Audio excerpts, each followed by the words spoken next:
सभी को मेरी नमस्ते। मैं यतेंद्र सिंह। ये वीडियो स्पेशली मैं बना रहा हूं उस मुद्दे विषय पे बात करने के लिए जो कि आजकल फिटनेस इंडस्ट्री में चल रहा है।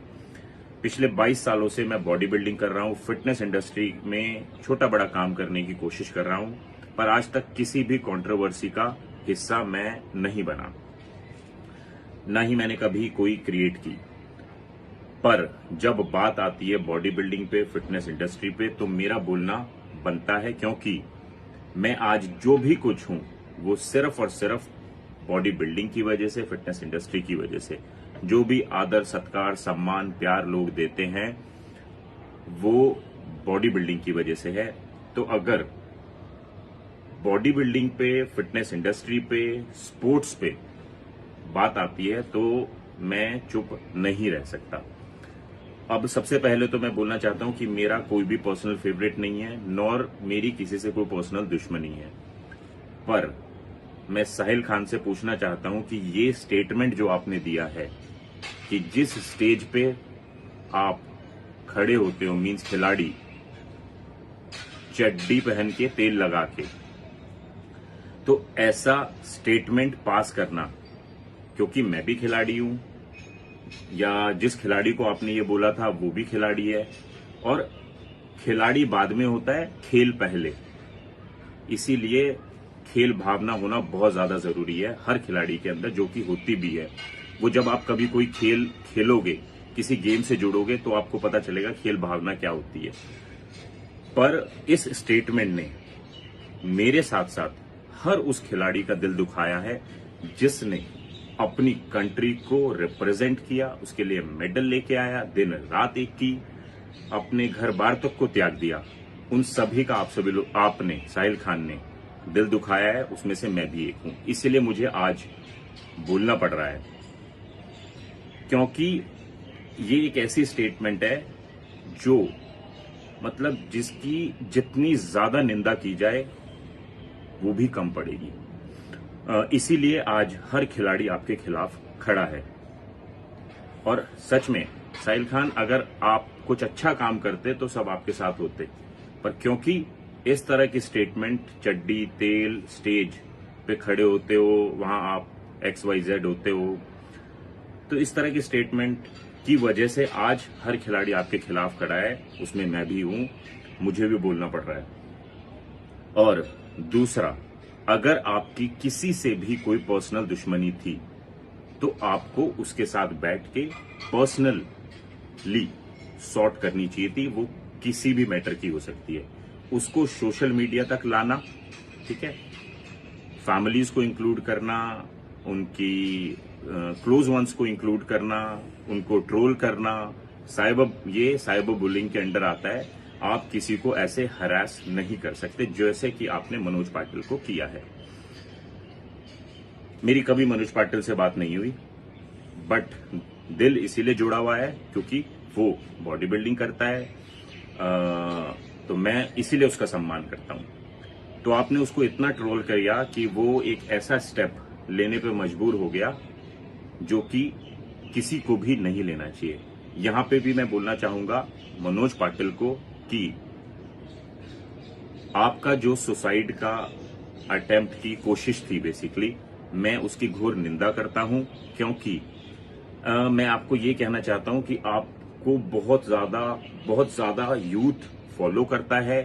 हर वो इंसान जो फिटनेस इंडस्ट्री में आना चाहता है वो मनोज पाटिल और बहुत सारे लोगों को फॉलो करता है। अगर हम या आप में से लोग ऐसे सुसाइड के स्टेप उठाते हैं तो एक गलत मैसेज जाता है। तो ऐसा करना बिल्कुल गलत है, क्योंकि कितनी हम बॉडी बिल्डर एक ही बात सिखाते हैं, कितनी भी मुसीबत आपके ऊपर आ जाए पर आपको भागना नहीं है। और चलो, आप भगवान ने आपको दूसरा जीवन दिया है, खुदा ना खास्ता आपको कुछ हो जाता, आपकी माँ है, पिताजी हैं घर में, सोचो उनका क्या होता। तो ये थोड़ी बात समझो, बट अगर आपको दूसरा जन्म दिया है तो इसको पॉजिटिव लो, और जो आपका ओलंपिया में कंपीट करने का मकसद है, हम सभी लोग आपके साथ हैं, वो आप कंपीट करो। वापस आ जाते हैं साहिल खान पे। तो मैं आपसे पूछना चाहता हूं कि जिस इंडस्ट्री से आप कमाते हो, जिस इंडस्ट्री में आप बेचना चाहते हो थोड़ा बहुत सामान अपना, उसी इंडस्ट्री को आप बुरा भला भी बोलते हो। उसके खिलाड़ियों को बुरा भला बोलते हो। मीन्स जिस घर में आप रहते हो उस घर में रहने वाले को आप बुरा भला भी बोलते हो। तो ऐसा क्यों करते हो? ये बिल्कुल गलत है। तीसरा, आपको अगर कोई मुहिम चलानी थी या उस लड़के को सपोर्ट करना था एनाबॉलिक से रिलेटेड, तो आपको लॉ का सहारा लेना चाहिए था, पुलिस का सहारा लेना चाहिए था, प्रशासन का सहारा लेना चाहिए था। पर उस मुहिम के चक्कर में आपने मनोज पाटिल को सोशली इतना ज्यादा ट्रोल कर दिया, सोशल मीडिया पे इतना ज्यादा उसको खींच लिया, जो कि बिल्कुल ही गलत है। इससे बेटर होता कि आप उस लड़के को जो आपके पास आया था, आपका ऐसा कहना है कि उसको मनोज पाटिल के साथ बिठाते और इनका सॉर्ट आउट कराते, तो आप समझदार होते। पर आपको पता नहीं क्यों ये प्रॉब्लम है, और आपकी फिटनेस इंडस्ट्री से क्या प्रॉब्लम है, क्या एथलीट से आपकी प्रॉब्लम है, मतलब मेरी समझ से बाहर है। तो मैं तो ऐसे यही बोलूंगा कि ऐसा आप कर तो चुके हो, पर आगे ना करें, ना दोहराएं, क्योंकि इससे बहुत ज्यादा नेगेटिविटी आती है और कहीं ना कहीं पूरी इंडस्ट्री बदनाम होती है आम जनता के सामने। और आम जनता खुद बहुत समझदार है, वो जानती है कौन सही है कौन गलत। मैं आम जनता से ये भी कहना चाहूंगा, अब आप खुद देखो कि आपको किसको फॉलो करना है, किसको नहीं करना। पर यंग जनरेशन को मैं एक मैसेज देना चाहता हूं कि प्लीज प्लीज प्लीज इस सोशल मीडिया की दुनिया से थोड़ा सा बाहर निकलो, असलियत में जियो, रियलिटी पहचानो, किसी खेल से जुड़ो। इससे क्या होगा, आपका सारा पूरा लाइफ का सिस्टम ऑटोमेटिकली ट्रैक पे आ जाएगा, आपको बहुत अच्छा लगेगा। मनोज पाटिल हो या कोई भी खिलाड़ी, मैं यानी यतिंदर सिंह खिलाड़ियों के लिए खड़ा था, खड़ा हूं और खड़ा रहूंगा। फिटनेस इंडस्ट्री की तो बात ही छोड़ दो, क्योंकि फिटनेस इंडस्ट्री की वजह से ही मैं आज सब कुछ हूं।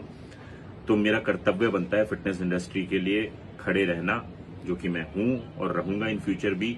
जब जब फिटनेस इंडस्ट्री में मेरी जरूरत पड़ेगी किसी भी तरीके के कंट्रीब्यूशन की, मैं इसी तरीके से आता रहूंगा, अपनी बात रखता रहूंगा। वीडियो समाप्त करने से पहले मैं साहिल खान को बस इतना बोलना चाहूंगा कि कोई भी जेनरिक स्टेटमेंट पास ना किया करो जिससे किसी का भी आदर सत्कार सम्मान कम हो, किसी के भी जज्बातों को ठेस पहुंचे, जिस तरीके से खिलाड़ियों को पहुंची है। ये बिल्कुल गलत है। और इसी के साथ मैं वीडियो समाप्त करता हूं। आप सभी लोग खुश रहें, अपना ध्यान रखें। नमस्ते।